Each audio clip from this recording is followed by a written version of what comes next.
tonse tikudziwa mdziko muno kuti olemekezeka wachiwiri kwa mtsogoleri wa dziko lino Dr. Stanislaus Chilima ali ku bwalo la milandu kumeneko ndithu akuyankha milandu yokhudzana ndi katangale imene sikukhudza mkulu uja amachita kuti Zuneth Sata.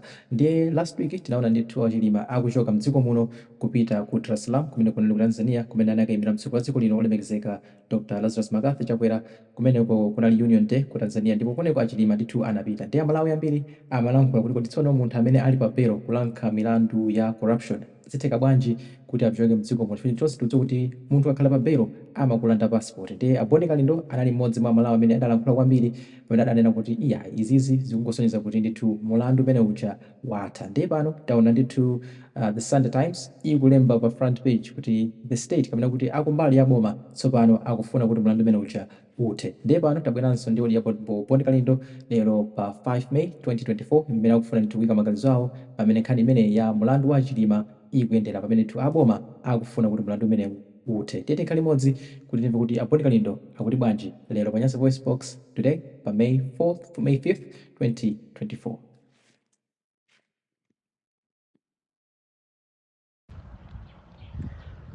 Ndi bwino kumanena chilungamo kusiyana ndi kumanena bodza. Makamaka lero pokhala la Mulungu mundilole Amalawi ine ngati president wanthu osauka woyamba kuno ku Malawi kuti ndikalankhulepo mopanda mantha kuwalankhulira Amalawi osauka amene alibe mawu koma mu dziko lawo lomwe.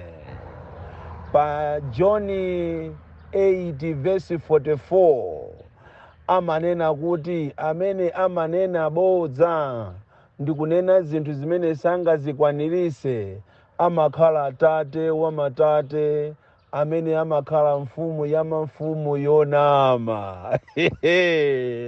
Tikamakuuzani Amalawi kunena kuti ziko ilili akuliyendesa ni mamafiya, ziko ili ndirama kriminozi, ndipo zimene amapanga amaziwana okaoka, ambiri ya inu simmakhulupirira.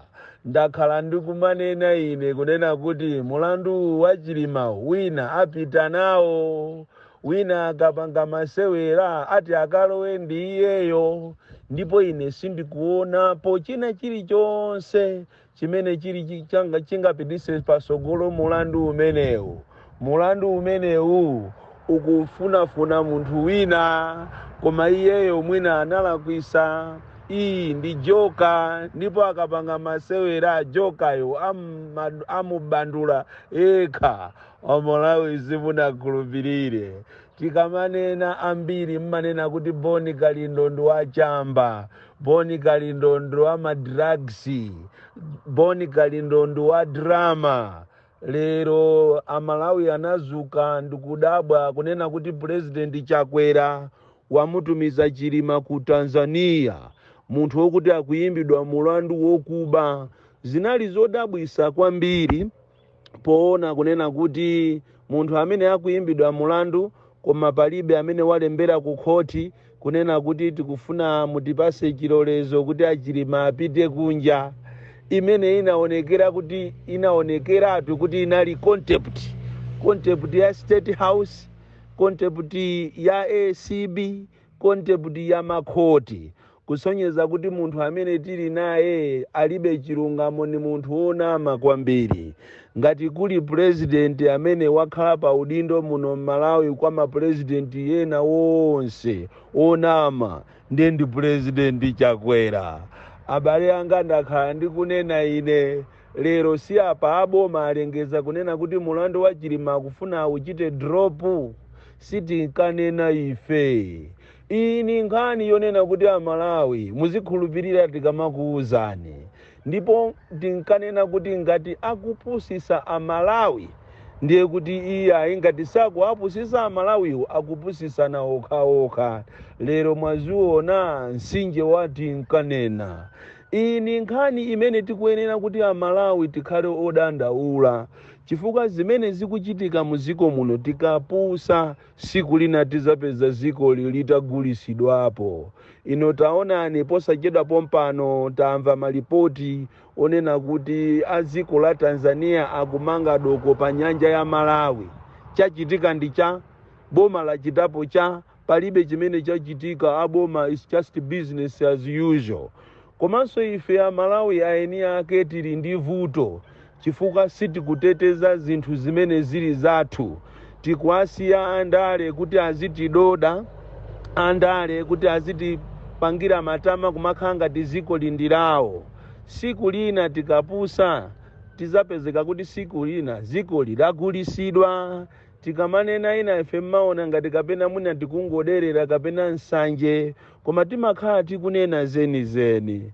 Dziko ilili la Malawi likuyendesedwa ndi mamafiya, ndipo chilungamo a Malawi mukuyenera muchidziwe kunena kuti anzathu aja anapita ku Israeli, amene aja anagulisidwa ukapolo.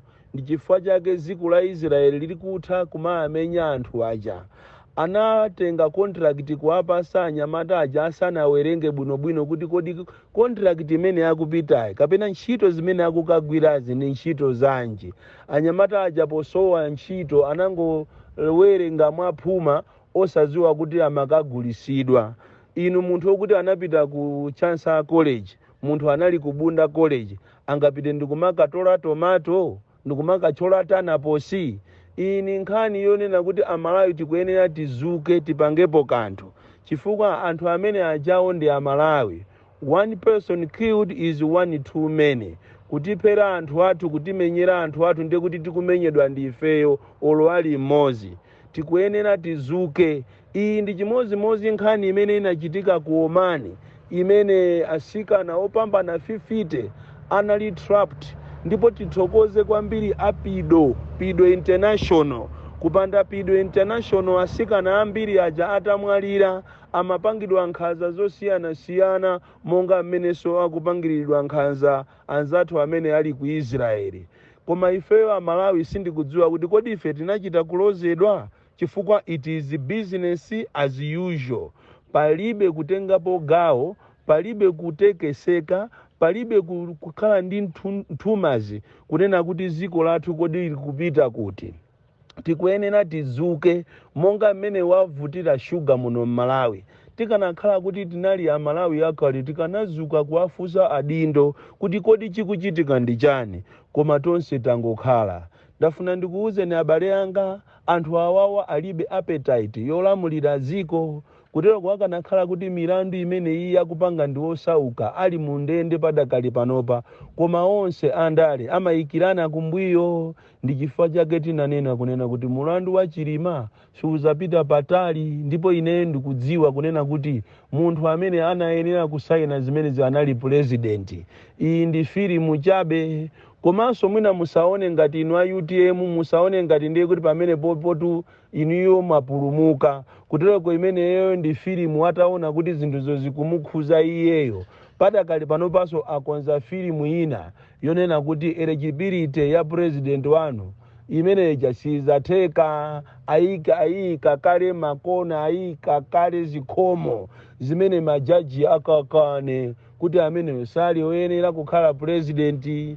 Tinakuuza ni mbuyo mukoma anthu ambiri simmakhulupirira. Kodi dziko litikamanena kuti likuyendesedwa ndi mamafiya, muone olomene akuyendesera nkhani za chamba chimene chimatchedwa kuti industrial hemp. Ngati kunali boma kapena chipani chimene chimakana kuti nkhani za chamba zisachitidwe pasi m'parliament, enalitu chipani cha MCP. Koma lero zochita zawo zikudabwisa kwambiri. Pakati apo anawamema Malawi kuti akhale ndi makampani aambe kulima mamega farm achamba. Chinachitika ndi chani? Ministers okhaokha anachita export chamba chija kupita ku maiko akunja. Ndipo business amene aja akupanga ndi azungu osakhala Amalawi. Tikunena pano Amalawi ambiri analuza ndalama zawo kufuna kuti apange business imene ijayo. Leronso abwera sabiru ina ndikuchita pasi chamba sopano cheni chosutachi, chimene anthu ambiri ali mu ndende chifukwa cha chamba chimene chichi. koma chachitika ndi chani? muona palibe siku limodzi limene anenapo kuti onse amene achamba amene anagwidwa ali ndi mulandu wa chamba atuluke. Ayi, koma muona zimene zili zichitika ati apindule ndi chamba chimene chichi ndi anthu obwera. Ziko lathu azisogoleri athu amalemekeza anthu obwera kusiyana ndi nzika za mzikomo. Motere kuti musayembekezere kunena kuti Amalawi muchite celebrate kumanena kuti asogoleri athu achita legalize chamba. Muiwale zimenezo kutereko iwowo ndi business yawo, ati azipindula ndi chambacho ndi iwowo. Chimozimozinso musegule maso anu ku nkhani ya minerals. Panopa kuli phwando la Kakowa lothamangira kumakapereka malaisensi kuti anthu azikakumba malo osiyanasiyana muno Malawi nkhani ya minerals. Ngati sitisamala Malawi ndikufuna ndikuwuzeni miyala yonse muziko muno, chifukwa tu ziko lino mwina ambiri simadziwa. Ndale anasunga kafukufuku wa ndege kusunga kuchinsisi kuti musaziwe kumene kapena ziko lino kuti lili ndi miyala ya mtengo wapatali yochuluka bwanji. Akuziwa ndiwo andalewo makamakaso a MCP. Lero achita launch posachita bombano ku BICC kuti ziko lino liyambe kupanga nkhani za mining. Muziwe kunena kuti nkhani zimene zijazo za mining pamene muzatutumuka Malawi miyala yonse itapita ataitenga azungu. Imene jandi business ya anthu andale. Ngati sitisamala, ngati sititeteza ziko lathu, muona zimene zili zichitike izi. Ndikukuuzani izi mopanda mantha. Ndikukuuzani izi ngati inenso president wanu wa amphawi. Siku lina Malawi tizalira, tizapezeka kuti ziko ili lagulisidwa chifukwa anthu awawa ali pakalikiliki ofuna ndalama kuba ndalama. Kamuzu sanali wopusa, Bakiri sanapuse, Bingwa Muthalika sanapuse, Mai Joyce Banda sanapuse, Peter Muthalika sanapuse. Amadziwa zimene akupanga kuti muziko muno muli minerals, koma amafuna kuti ochita benefit akhale anyake a Malawi. Koma awawa ndi afiti asataniki akufuna china chilichonse chikhale cha iwo. Muchenjere kwambiri. Bon Calendar, the DZ, Chiomba Nkhanga, Chiomba Nkhanga mwene chinazaona patali, chinachoka patali, chitaona t-shirt ya DPP, inabwena ni kukachiomba, Chiomba Nkhanga.